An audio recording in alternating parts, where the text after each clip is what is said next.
Shadow నేత వసూళ్ల మేత. ఇక పోలీస్ శాఖలో ఓ రాజకీయ నాయకుడి దందాలు అడ్డగోలుగా దండుకునేందుకు అండదండలు.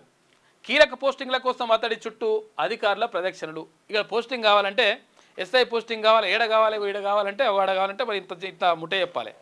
మరి సిఐ పోస్ట్ కావాలంటే డిఎస్పీ పోస్ట్ కావాలంటే ఇట్లా ఇంత ముట్టే చెప్తే మీకు అనుకున్న చోట, ఎందుకంటే 4 పైసలు వచ్చే చోట ఇస్తారట. అటువంటి ఇస్తా అని చెప్పేసి ఒక మనిషి మొత్తం కూడా మోసం చేస్తూ ఉన్నట్టు ఆయనని చాలామంది నమ్ముతూ ఉన్నారు. ఆయన దొరికిపోయింది కథ. ఆయన పేరేందో మాత్రం రాయలేదు ఈమె. మరి ఎందుకో ఆయన పేరు రాయలేదు, ఈ డిఎస్పీ పేరు కూడా రాయలేదు, డీసీపీ పేరు కూడా రాయలేదు.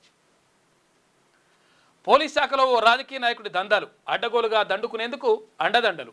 కీలక పోస్టింగ్ల కోసం అతడి చుట్టూ అధికారుల ప్రదక్షిణలు. సిండికేట్ నడుపుతున్న 3 డీసీపీలు. ఇక కొందరు అధికారులపై నిఘా విభాగం ఆరాధిస్తూ ఉంది. ఓ డీసీపీపై సర్కారు వేటు కూడా వేసిందంట. ఆ పేరు చెప్తే మంచిగా ఉంటుండే కదా, తెలుస్తుండే ఎవరనేది. తెలంగాణ పోలీస్ శాఖలో ఓ షాడో నేత వ్యవహారం కలకలం సృష్టిస్తోంది.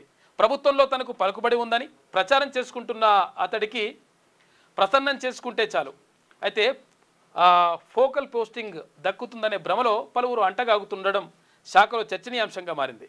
ఇందులో పలువురు ఏసీపీలు మొదలుకొని ఉన్నతాధికారుల వరకు ఉన్నారు.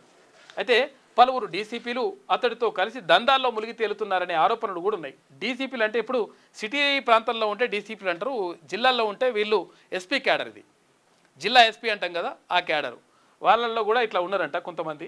ఇది ఏందో అసలు యాక్చువల్గా వాళ్ళ నమ్ముడేందో, ఇదంతా పోస్టింగ్లు ఏందో, ఈ కథ ఏందో, పైసలు వచ్చుడేందో, ఈ కథ అది లోతుకి వెళ్తే అర్థమవుతుంది లెక్క.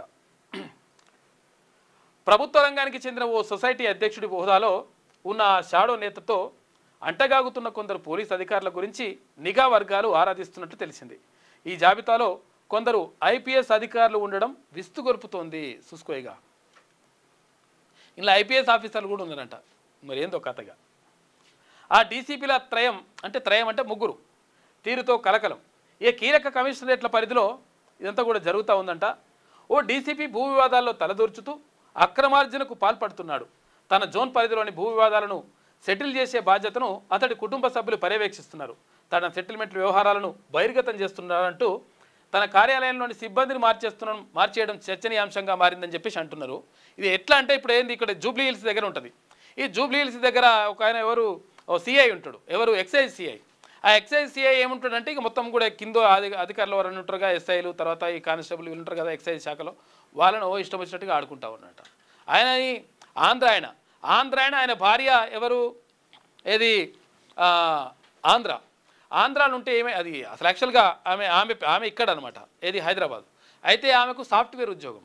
అసలు యాక్చువల్గా స్పౌజ్ అని చెప్పేసి స్పౌజ్ అని ఉంటుంది.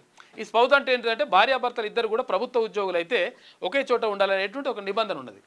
అయితే ఈ నిబంధన కింద అసలు యాక్చువల్గా ప్రైవేట్ ఉద్యోగంలో ఆమె ఉంటే, ఈయన గవర్నమెంట్ ఉద్యోగి అయితే అసలు యాక్చువల్గా వీళ్ళకి వర్తించదు. ఆయనదేమో ఏపీ. ఆ ఏపీ ఆయన తీసుకొచ్చేసి మళ్ళీ ఇక్కడ జూబ్లీహిల్స్లో పోస్టింగ్ ఇప్పించుకొని సిఐ, ఏది ఎక్సైజ్ సిఐ పోస్టింగ్ ఇప్పించుకొని ఇక ఆయన కావాల్సినట్టు కథగా నడిపిస్తూ ఉన్నాడట. అంటే ఇట్లా నడుస్తుందన్నమాట లెక్క. అంటే ఒకవేళ పలుకుబడి ఉండి లేకపోతే అందరినీ కొంతమందిని మేనేజ్ చేసి ఇదంతా కూడా కొంతమంది నడుపుతూ ఉన్నారు. ఎక్సైజ్ శాఖలో ఆయన పైన కూడా సంగతి కూడా చూస్తే మంచిగా ఉంటుందని చెప్పేసి చాలామంది అంటున్నారు. అయితే ఇది విషయం ఏంటంటే ఇక్కడ పోస్టింగ్ ఇచ్చినందుకు పైసలు పంపిణీ కథా కార్యక్రమం, తర్వాత కొంతమంది నేతలు ఈ ట్రాన్స్ఫర్లు ఇవన్నీ కూడా కథా కార్యక్రమం అంతా కూడా నడుస్తూ ఉందంట. పోలీస్ శాఖలో ఇట్లా నడవడం వల్ల ఏమవుతుందంటే, అంటే కీలకమైనటువంటి పోస్టులు అంటే దాని అర్థం ఏంటంటే అక్కడ పైసలు ఎక్కువ వస్తాయని అర్థం అనమాట. ఆ పైసలు ఎక్కువ వచ్చే దగ్గర వీళ్ళని పెడుతున్నట. మరి పైసలు తీసుకుంటారు అనేది ఇప్పుడు అర్థమవుతుంటాయి కదా క్లియర్గా. ఓ డీసీపీ భూ వివాదాల్లో తలదూర్చుతూ అక్రమార్జనకు పాల్పడుతున్నాడు. తన జోన్ పరిధిలోని భూ వివాదాలను సెటిల్ చేసే బాధ్యతను అతడి కుటుంబ సభ్యులు పర్యవేక్షిస్తున్నట.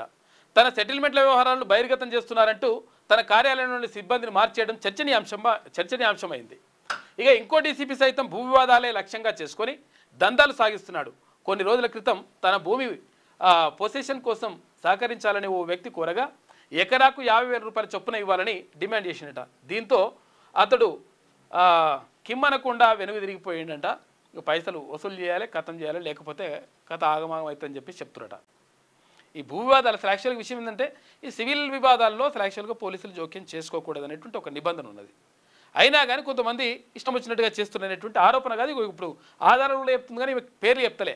ఈనాడు పేర్లు కూడా చెప్తే మంచిగా ఉంటుండే, ఎందుకంటే ఎవరు ఏందనేది క్లారిటీ వస్తుండే.